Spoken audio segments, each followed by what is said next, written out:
Halo. Seperti yang saya katakan, ini rumah rohani saya. Dan di rumah rohani bukan cuma sekedar makanan rohani, ada makanan jasmani. Jadi saya kesini pengen makan bakso. Ya, saya ditemani sama beliau. Ya, beliau juga apa Tuhan di tempat ini melayani. Jadi hari ini makan bakso bersama teman-teman full timer yang melayani Tuhan di gereja ini. Dan kesempatan ini Pastor juga ajak loh semua Bapak Ibu sekalian yang apa ya, gini. Yang berseberangan dengan Pastor Andy, saya mau ajak ke makan bakso. Gitu. Ya, karena Tuhan Yesus pernah ajar saya bahwa ketika Tuhan Yesus perjamuan makan, banyak masalah selesai saat makan-makan gitu. Bagaimana keseruannya makan-makan bakso? Ikut terus ya. Sambil ngobrol-ngobrol, tanya-tanya deh ya. Nanti kita sharing-sharing ya. Habis ini saya mau pulang sudah. Jadi, ayo duduk. Ngobrol-ngobrol, tanya-tanya seputar pelayanan. Bebas aja udah makan. Jangan berat-berat ya. Oke, Pastor mau tanya. Moto hidup Pastor Andi bisa ingin tahu apa? Moto hidupnya.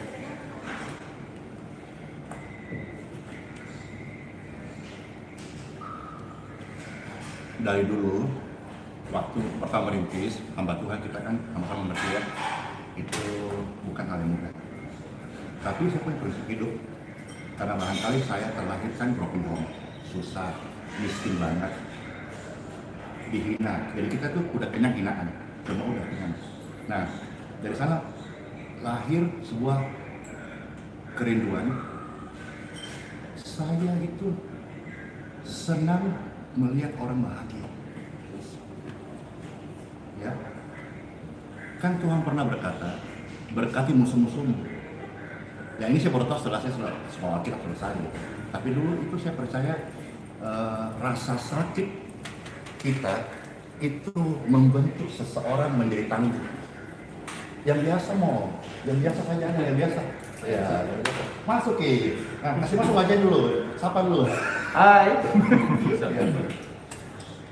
Jadi saya rasa itu sih, saya senang melihat orang bahagia karena saya sudah kenyang, direndahkan, dihina, dikucilkan, dibully. Luar biasa. Dan dari dulu saya senang sekali lihat orang itu bahagia. Orang bahagia, saya bisa menangis loh. Nah, dulu saja gitu, apalagi hari ini. Waduh, ketika saya punya potensi untuk melihat orang senang, tertawa, sembuh, ya. Wah, itu sih yang saya jalan dan itu yang saya rasakan. Tapi saya sempat tangkap ya di dalam channel YouTube-nya Pastor Andi. Namun itu yang saya dapatkan. Jadi yang paling terlihat dari Pastor Andi adalah senang melihat orang bahagia. Kadang-kadang kita melihat ada orang yang justru, saya heran ya Pastor, justru ada orang yang justru senang ketika orang melihat menderita. Iya. Gimana ya? Itu mungkin ya oknum aja kali ya. Iya. Lanjut. Ada pertanyaan Pastor?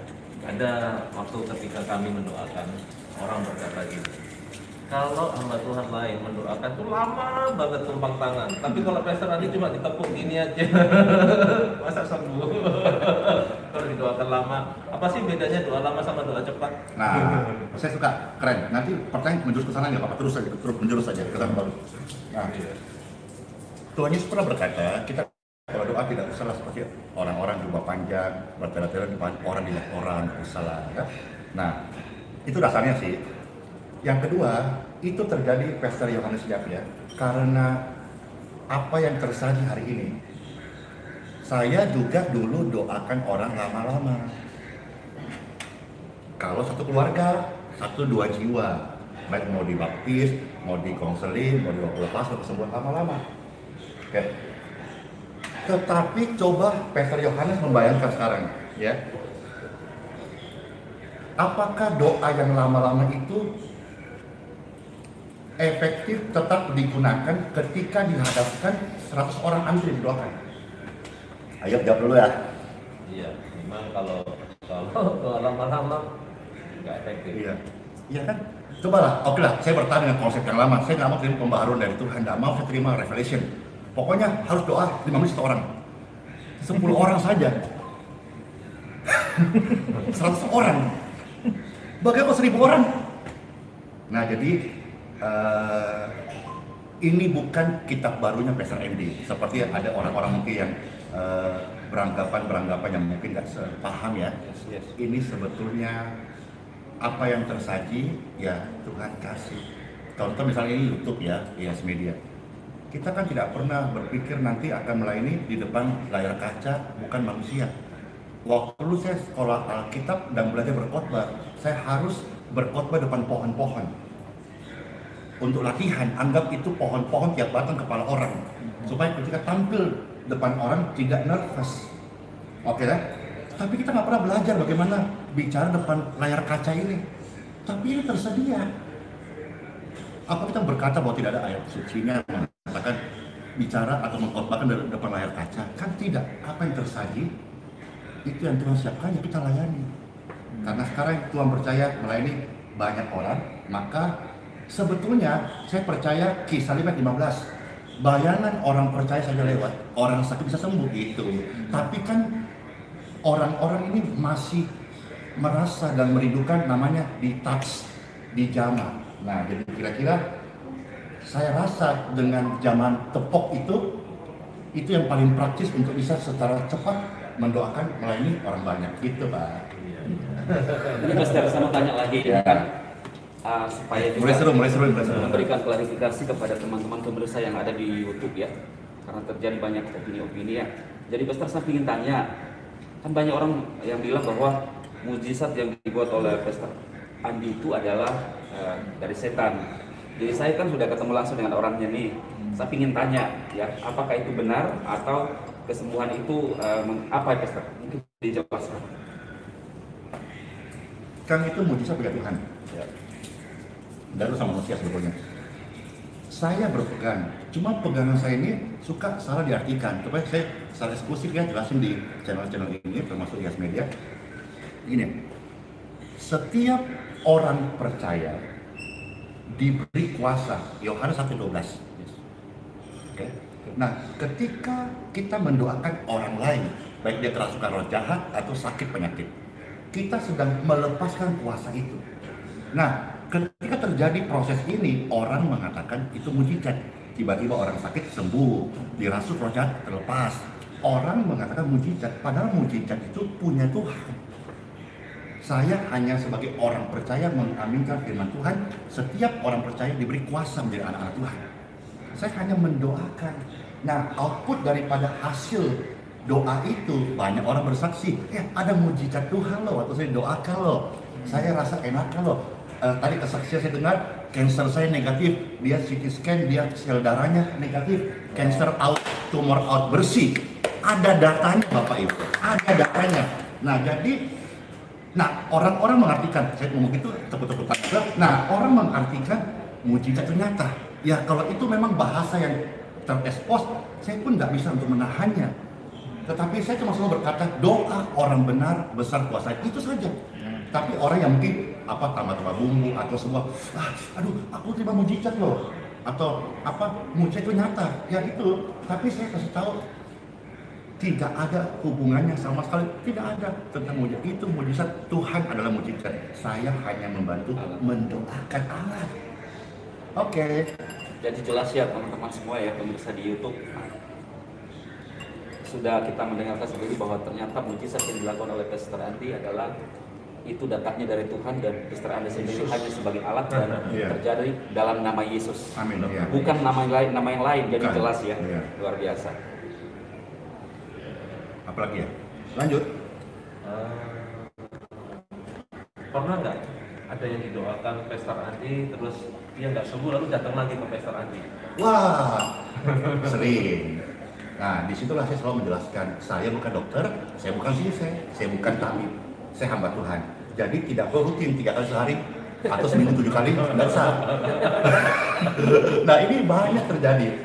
Sampai saya ngomong gini, di depan jalan raya di kota Balikpapan, depan GS Church, Tribun Healing Center, ramai orang duduk. Sekarang ini. saya berkata sampaikan bahwa saya masih di Makassar. THC ya Balikpapan belum dibuka, tunggu pulang dulu. Ada yang sudah didoakan oleh rekan pelayanan, tapi mereka tadi saya tunggu Pastor Andy, atau ada yang sudah doakan sekali, saya tunggu 3 kali Pak Abdul. Nah, jadi 1 kali cukup, pulanglah dan pulihlah seutuhnya in Jesus name. Ya, begitu ya jawabannya. Ya, Pastor, saya mau tanya nih, berhubung tadi Pastor ada yang soal touching gitu kan, Iya. ada beberapa teman dan juga beberapa komen dari netizen di YouTube Iya. gitu kan, penonton di YouTube, mereka tanya apa sih bedanya di touch yang pelan sama yang keras gitu Pastor? Karena kan Pastor beda-beda tuh touchnya. Betul. Ada yang cuma disentuh biasa, ada yang sampai di pukul keras gitu. Iya. Jadi saya belajar Tuhan Yesus menghadapi roh kelemahan, roh penyakit itu dihardik. Tuhan Yesus juga pernah menghardik angin, sakal, angin, ribut, ya hardik. Nah jadi kira-kira kalau hardik itu gimana? Keluar Ki. Kalau nggak mau keluar, saya yang keluar Ki. Ya kan, jadi dari sana menghardik. Ya, tapi kalau misalnya kita melihat, misalnya contoh dia anak bayi, anak kecil, ya kita tidak boleh terlalu gimana ya. Tapi kalau kita hadapi orang-orang yang memang sakit, termasuk ibu-ibu yang sudah tua, bapak sudah tua. Jadi ketika saya mentas itu, saya sudah menghardik kelemahan dalam tubuhnya. Ya, saya tidak bermaksud untuk tidak menghormati orang lebih tua, dan kita sepakat bahwa dia minta didoakan, dan inilah hamba Tuhan yang mendoakan. Ya, saya tahu mungkin ada yang berseberangan, ada yang tidak cocok, ada yang merasa aneh, tapi Bible pun mencatat banyak kok. Seperti kemarin saya share di Geraha IHS Makassar, Geraha keempat itu, ketika Eutikus itu jatuh, hamba Tuhan itu bahkan meniduri di atas badannya. Itu kan aneh pasti. Ya kan, aneh, tapi nggak usah lihat anehnya lah, tapi lihat bagaimana iman itu bekerja. Bangun pelayanan ini, jadi IHS Makassar ya, ini pasti banyak keanehan, banyak hal mustahil. Kalau tidak salah dulu ini, kalau tidak salah, saya besar di Makassar, restoran. Ayo, Bang Merlin. bagaimana mungkin dari restoran bisa jadi sebuah rumah rohani yang megah dan diberkati? Oke ya, jadi tidak usah kita selalu fokus pada keanehan-keanehan itu. Ya, jangan-jangan nanti kita malah jadi aneh. ya, jadi terus membedakan tidak sih? Tapi waktu kejadian-kejadian tertentu seperti pelayanan orang banyak, itu saya memberi diri dipimpin Roh Kudus. Jadi memang ada hal-hal yang memang ya kita kan bisa menjelaskannya. Saya kadang menyandul ya begini, ya kadang begini, kadang begini, ya kadang begini. Kalau begini sudah terlalu padat orang berjejer kepala pak aja. Tapi pasti tidak bermaksud untuk merendahkan lebih tua, tidak. Tapi beginilah cara saya melayani Bapak Ibu. Itu dengan kasih kok, tidak untuk karena keras, bentak, marah, tidak. Ya, kayak gitu ya. Oke. Ada yang berkata gini, Pastor Andi, gak apa-apa deh, yang penting dapat tepokan dari Pastor Andi, saya pasti sembuh. Gitu. Amin. Ada yang berkata demikian. Ini sebuah opini yang sudah terlanjur terbangun di tengah masyarakat. Pastor Edi bersyukur pada berkat Tuhan saya diterima bukan cuma kalangan Kristen, tapi hampir semua kalangan. Tadi pun baru pulang dari Pantai Losari ikut nimbrung di hari jadi ulang tahun Makassar 414. Wih, Makassar Ewa kok. Lalu saya jalan sepanjang jalan, banyak yang kenal. Bahkan satu mobil traveling berhenti, angkot-angkot berhenti, Gojek berhenti, dan mereka bukan orang Kristen. Minta didoakan. Nanti videonya tunggu admin upload ya. Nah, apa ya? Karena kita melayani orang itu ya dengan kasih. Nah, opini yang sudah terbangun selama ini bahwa Pastor Andi ini diurapi, jadi dia senyum saja barangkali ada sukacita gitu. Nah, dia sentuh saja karena sudah terbangun opini itu, trust, disentuh saja dia banyak orang meyakini. tangannya diberkati Tuhan, padahal tanganku adalah tangan biasa, dikasih ya. Tapi kita nggak bisa membongkar opini yang sudah terbangun oleh masyarakat luas. Jadi sehingga muncullah itu, asal disentuh saja sudah senang hati. Itu sudah bahasa sederhananya. Tapi mungkin dia bilang asal disentuh aku sudah merasa sembuh. Apakah itu boleh dikategorikan sugesti atau iman? Setiap orang digerakkan tujuan. Ya. Nah, kalau kita mau kasih bumbu-bumbu bikin semangat, sugesti, apa ilusi atau apa saudara, saya kira apa ya, nggak bisa kita tutup. Kita nggak bisa melarang burung terbang di kepala kita. Kita bisa mengusirnya kalau dia bersandar di kepala kita. Jadi kita nggak bisa melarang. Wah, apalagi sekarang kan semakin berkembang di medsos ya, orang kan beropini macam-macam, termasuk orang yang pro dan kontra. Makanya kalaupun ada yang kontra, kita tidak boleh untuk menyalahkan, karena setiap orang cara berpikir, kerangka berpikir berbeda-beda. Yang penting ingat, bijaklah menggunakan medsos, ya, karena medsos hari ini menjadi platformnya banyak sebagai media informasi dunia loh. Oke, ya. Dr. Andi, Yo, ini kan banyak pro dan kontra. iya. Nah, gimana sih caranya Dr. Andi menyikapi pro dan kontra yang sedang terjadi pada orang-orang mungkin yang berpikiran berseberangan dengan Dr. Andi? Saya kan sering di hina. Saya memang broken home, saya memang hancur. Soalnya nggak jelas. Pokoknya saya ini bukan siapa-siapa dah, sampah masyarakat sudah. Nah, saya menghidupi prinsip ini. Rendahkanlah dirimu serendah-rendahnya, supaya tidak ada lagi orang lain punya cara merendahkanmu. Gitu. Jadi, saya katakan saya ini seorang penjahat, narapidana, sampah masyarakat yang paling busuk. Jadi gak usah cari salah saya udah kasih tahu saya manusia paling jelek dah. Apa lagi? Nah, ketakutan itu datang ketika kita mencoba menyembuhkan sesuatu, termasuk masalah begitu.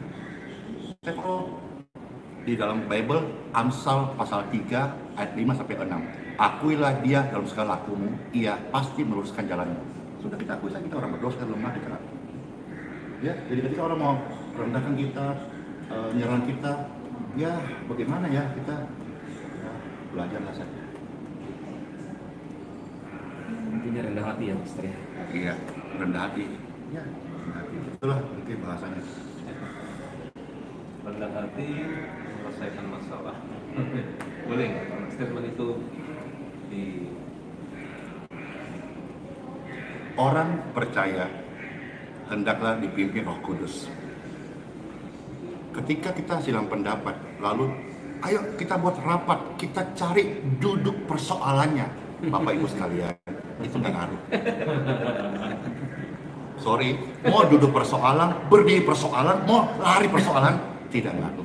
Kalau sikap hati kita tidak dipimpin Roh Kudus, Yes. justru menjadi meja pertempuran di sana. Batu sandungan buat orang. Iya kan? Lebih baik ya tadi itu. Ya.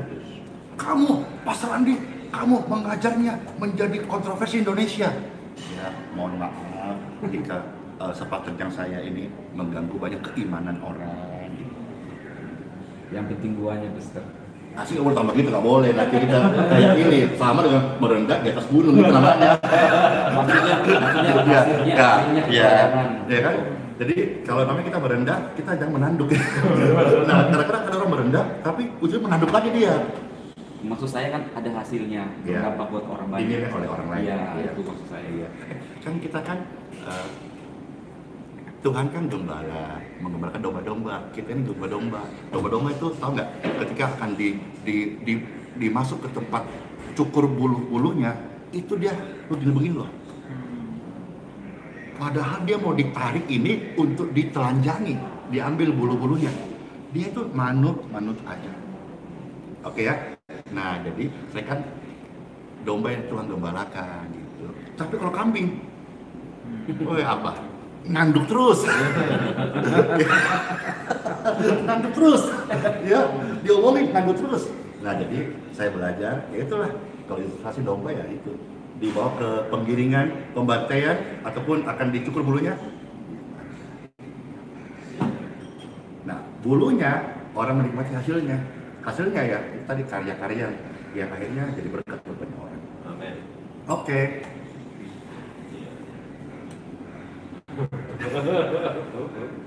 Sudah ya? Kami sudah? Iya, sih. Malu udah ngundang ini. Jelas ya.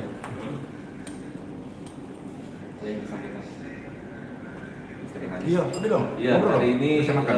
kita diskusi dengan Pastor Andi, diskusi santai sambil beliau makan, dan kami mendapatkan Bentar banyak lagi, hal. 5 halus. Ya, apa yang selama ini kami dapatkan dari informasi YouTube, ternyata kita konfirmasi ke beliau langsung, dan seperti itulah jawaban dari Pastor Andi Iya. Simon.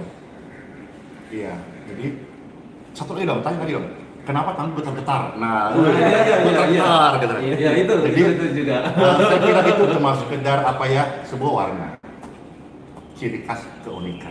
Bapak Ibu, saya ini orang bukan siapa-siapa. Saya ini orang tidak punya apa-apa sebetulnya. Saya tidak punya gadget yang mewah awal-awal merintis. Saya nggak punya tempat pelayanan yang megah. Saya nggak punya anggota tim yang hebat seperti mereka-mereka.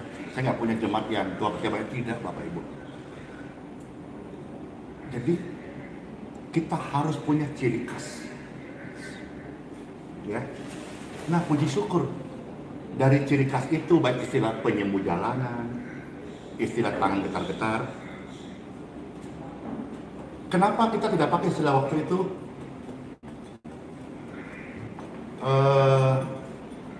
Contoh misalnya saya ke gang-gang, ya, kasih contoh misalnya saya ke gang-gang, terus di sana ada orang-orang yang non Kristen, ya, saya pakai istilah gini, bolehkah saya membantu mengobati? Ya, nah jembatan ini menjadi sebuah pemersatu, mereka menerima kita. Kalau kita langsung membangun jembatan yang diputuskan, kita tidak bisa masuk pelayanan kasih kepada sesama. Contoh kita melayani orang yang non-Kristen, ya. Saya Pastor Andi Simon, mau saya doakan Ki, ada urapan baru mengalir nanti di dalam tubuh tak sembuh Ki sebentar. Jangan apa, kasih orang Kristen saya. Nah, ini saya sampaikan di orang nonton semua ya. Jadi dari sana akhirnya orang terima, welcome. Tapi intinya aliran kesembuhan in Jesus name, namanya in Jesus name. Bukan in Andi Simon name kan? Bukan juga in Yahas name, bukan. Tapi in Jesus name. Nah, tidak usah terlalu kita dipusingkan dengan caranya, polanya, ataupun sistemnya. Sistem dibangun orang berbeda-beda. Organisasi A dengan B, C berbeda-beda. Karismatik berbeda. Pentakosta, Protestan berbeda. Protestan, karismatik, Katolik berbeda. Tidak usah kita pusing tentang perbedaannya. Tapi bayangkan, dia melayani kuasa siapa yang bekerja. Jemaat, kalau Tuhan lain, hamba Tuhan kesembuhan yang mendoakan, semua soft dengan pakai lagu-lagu yang soft, ya kan? Tapi Pastor Andi mendoakan kok agak dalam tanda kutip kasar gitu, main pukul-pukul, main tepok-tepok gitu. Gimana menurut Pastor Andi? Keren, karena kita mendoakan di jalanan. Mereka belum pernah turun ke jalan sih. Saya kalau di gereja juga haleluya, sok banget. Angkat tangan saudara-saudara, terima pengurapan yang baru. Tapi berbeda, coba suruh mereka turun ke jalan, ke Pantai Losari lah. Yang di sana banyak orang yang dengan kostum berbeda sedang menunggu apa yang terjadi. Masa Bapak Ibu sekalian, ayo haleluya, buyar. Nah, jadi kadang-kadang pertanyaan itu muncul tidak menempatkan situasi yang terjadi. Bahkan sampai hari ini, tadi saya mendoakan banyak orang di Pantai Losari. Mulai dari Satpol PP, ya, sampai pedagang warung. Ya, jadi mudah-mudahan patah lah pertanyaan-pertanyaan itu yang mudah-mudahan ya, tapi saya tahu tidak mungkin pernah sama hamba Tuhan ABC dengan saya, dengan D, dengan F, dan pasti nggak pernah sama. Tapi Bineka Tunggal Ika berbeda-beda tetap satu gitu. Amin. Terus gini Pastor, ada Wah, saya melihat makin seru nih, makin seru. ada pernyataan lah seorang hamba Tuhan juga mengatakan bahwa beracuan dari Matius berapa ya kalau salah itu. Dia mengatakan bahwa Tuhan Yesus itu akan menyembuhkan itu, dia harus melakukan pengajaran, penginjilan, lalu kesembuhan. Iya. Jadi dia seolah-olah memaksa dan mematuk bahwa ini harus diikuti. Iya. Bagaimana menurut Pastor Andi? Keren nih, saya suka pertanyaan-pertanyaan. Di dalam Bible, Markus pasal 1 ayat 35. Pagi-pagi benar, Tuhan Yesus naik ke bukit dan berdoa. Oke ya? Nah, setelah doa pagi, Tuhan Yesus turunlah ke jalan-jalan, termasuk masuk ke rumah-rumah dan ke tempat sinagoga. Untuk apa? Mengusir roh jahat, menyembuhkan orang sakit, dan mengajar firman Tuhan. Jadi ada 3 hal yang dominan dari Tuhan Yesus. Nah, hendaknya itu ada di kehidupan hamba-hamba Tuhan. Nah, Pastor Andy dalam kemurahan Tuhan hari ini setiap hari yang menerima khotbah setiap hari ya, tidak kurang 10.000 orang. Live streaming, bukan siaran tunda. Kalau siaran tunda di Facebook aja tadi udah 200.000 per hari, bisa sampai 500.000. Oke ya. Banyak mana kira-kira dengan waktu kita di lapangan atau di jalan atau di gang sekolah kemarin? Itu mungkin 500 ada kali, atau mungkin lebih yang kemarin di gang sekolah? Ada. Kan cuma 500 Bapak Ibu. Dan itu memang mereka datang, mereka minta didoakan. Ya. Dan kita mendoakan, kita tidak boleh melayani paksaan kehendak. Begini contohnya, kamu agama apa? Agama B. Sudahlah, kamu gak usah ikut B, ikut C sajalah. Nggak boleh. Agama B, saya A. Mari berlomba-lomba menyatakan perbuatan keimanan kita. Maksudnya gini, Indonesia, NKRI, yang sholat hari Jumat, sholat hari Jumat. Yang Minggu beribadah, ibadah hari Minggu. Setelah itu, mari sama-sama bangun negeri kita. Gitu. Ya kan? Jadi dari perbuatan kita, siapa tahu orang bisa memuliakan Bapa di surga. Ya, jadi kok tidak pengajaran? Mungkin dia tidak pernah ikut doa pagi kita. Iya betul. Makanya saya lucu juga ya kalau misalnya dia mau matok untuk ikut pola Tuhan Yesus, ya udah ikut aja pola Tuhan Yesus. Jangan melayani di medsos karena saat itu kan belum ada medsos. Iya kan? Ya, jadi kadang-kadang itu jawaban tanggapan jalannya tapi bisa Ya kan, membuka gitu. Kalau kamu mau ngotot dengan ajaran Iya. Tuhan Yesus, pengajaran, penginjilan, jangan pakai motor. Itu. Kenapa katanya Pastor Randy doakan orang di syuting-syuting? Harusnya nggak usah lah di syuting-syuting. Oh iya. Terus yang ngomong itu juga di YouTube. Kenapa juga kok ngomong sih di YouTube? Mestinya dalam kamar doakan saja lah, biar nggak dilihat orang lain kan? Kenapa harus juga menegur orang lain dengan depan YouTube? Ya. Sama halnya kita main piano tutorial depan YouTube, ngajar pelayanan pastoral Lazarus Ministry, ada YouTube-nya. Saya doakan orang sakit, ada YouTube-nya, khotbah YouTube-nya, tidur dari YouTube-nya. Iya, tidur gaya bebas. Ya jadi simple gitu ya Pak ya, simple banget ya. Kadang-kadang orang ngomong sesuatu tapi tidak sesuai dengan apa yang dia sendiri Iya itu lakukan. makanya ini yang saya pikir gini. Ini orang ingin mengikuti ajaran Tuhan Yesus, pengajaran, penginjilan, kesembuhan. Kalau saya bilang mana kesembuhanmu? Kalau kamu pikir kuat pengajaran, penginjilan, mana kesembuhannya? Iya. Gitu. Ya, karena mereka lupa ini ya 1 Korintus 4 ayat 20 bahwa kerajaan surga bukan talking only, tetapi tentang power, kuasa. Jadi ya itu deh, lanjut.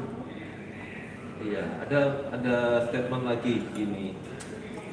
Semua di Indonesia ini lah, nggak usah bicara dunia. Di Indonesia ini kan ada banyak lah pendoa-pendoa yang bisa mendoakan orang sakit dan sembuh. Karena hanya Pastor Andi ini terekspos di YouTube saja sih, sehingga populer. Ya saya nggak tahu motif orang ini berkata demikian kenapa gitu. Ya, terus Apakah yang lain karena nggak terekspos, terus mereka apa ya, mereka mendoakan, terus mereka tidak ya karena mereka nggak terkenal, karena nggak terekspos itu. Nah sementara Pastor Andi terekspos. Nah bedanya memang tadi yang Pastor Andi sampaikan, ya, karena di YouTube gitu, untuk ditampilkan di YouTube gitu. Jadi itu bedanya sih yang terjadi. Iya. Nah, jadi Bapak Ibu sekalian, banyak banget loh. Dan hampir semua deh orang percaya itu punya kuasa doa yang luar biasa. Cuman memang mereka belum terekspos. Makanya saya dalam berkat Tuhan hari ini membantu mengekspos mereka supaya Bapak Ibu sekalian jangan cari saya. Ya, Iya, ternyata banyak pendoa yang lain. banyak Ya. banget. Jangan cari saya, please, jangan cari saya. Tidak perlu Bapak Ibu dari luar kota ke Balikpapan hanya untuk doa. Tidak perlu Bapak Ibu. Ya, banyak hamba Tuhan, gembala Bapak Ibu, pastor, pendeta, penatua, mereka diurapi Tuhan luar biasa. Datang mereka minta doa. Makanya seringkali ketika ada datang, mereka dari orang Batak, orang Toraja, saya lihat wajahnya, kulitnya, saya bilang maaf, gereja mana? Gereja Toraja. Sudah belum ke Ibu Gembala? Belum, pulang saja. Minta doa Ibu Gembala. Karena mereka lah yang menggembalakan jiwa Bapak Ibu, mereka berdoa siang dan malam untuk keimanan Bapak Ibu. Ya, pasti mereka rasanya nggak enak kalau misalnya tahu jemaatnya datang ke gembala lain. Iya kan? Nah, jadi itu saya membantu. Halo gembala-gembala gereja Toraja, halo semua gembala gereja Batak, gereja Medan. Ya, banyak jiwa menanti. Jadi supaya semua kita hamba Tuhan maksimal di dalam pelayanan masing-masing gitu. Jadi banyak pendoa yang tidak terekspos, bukan berarti tidak ada kuasanya. Semua bisa mendoakan orang dan sembuh. Hanya karena Pastor Andi bergerak di YouTube dan di medsos yang lain, sehingga pelayanannya ini semakin viral. Tuhan berkati karena masuk masa pandemi, ternyata Tuhan pintu pelayanan media gitu. Gitu. Jadi kira gitu deh. Ya. Ada yang lain lagi? Kita kan sudah mau SMP, sudah makan pulang.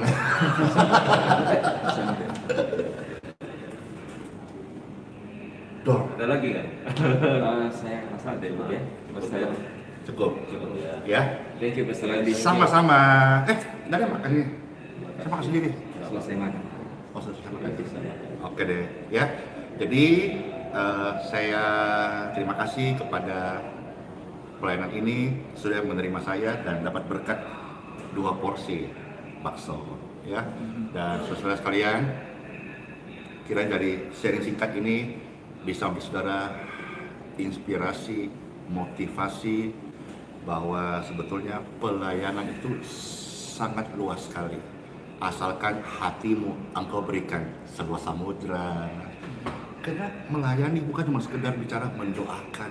Kita punya berkat, kita bisa kasih orang tidak mampu. Saya kemarin ke Jalan Sulawesi, ramai Jalan Sulawesi. Kenapa? Karena banyak sekali anak-anak yang jualan. Saya kasih contoh. Jualan 4 busa angkat panci makanan 10.000, 4 biji. Saya berpikir ini yang buat kasihan untungnya berapa, terus anak-anak ini menjajakan dapat uang berapa. Ya, Bapak Ibu, saya ini contoh real aja ya. Ini dalam dompet saya, udah masih banyak lagi. Ini saya sengaja tukar di bank. Kasih 1 orang saja, nilai kecil Bapak Ibu. 1 orang kita kasih anak kecil yang menjajakan 4 biji 10.000. Kita nggak usah ambil barangnya, kita kasih dan berkata, nah Tuhan Yesus memberkatimu. Saya mau tanya, ini uang 10.000 ini mungkin sorry ya bayar parkir saja kan, tapi dari uang 10.000 ini orang bisa mengalami kasih Tuhan Yesus. Saya ini bukan bermaksud pamer mamon, tidak, tapi saya bicara real hidup saya setiap hari. Saya rindu melihat orang terberkati. Mereka saya berada lihat orang tidak mampu, atau tanya sama Bu Gem, saya kadang berhenti di pinggir jalan hanya untuk turun memberkati orangnya. kita digerakkan jadi berkat buat dia. Jadi kira-kira itu saja ilustrasinya. Mudah-mudahan kita terbuka ya, bahwa lewat channel Yes Media dan semua channel kita, jadilah berkat. Ya, jadilah berkat karena pelayanan sangat luas sekali. Bless you. Pastor Etias sudah punya channel belum? Harus buka. Siap. Oke deh. Oke, Ya. Pastor Edi. Sama-sama. Terima kasih Pastor.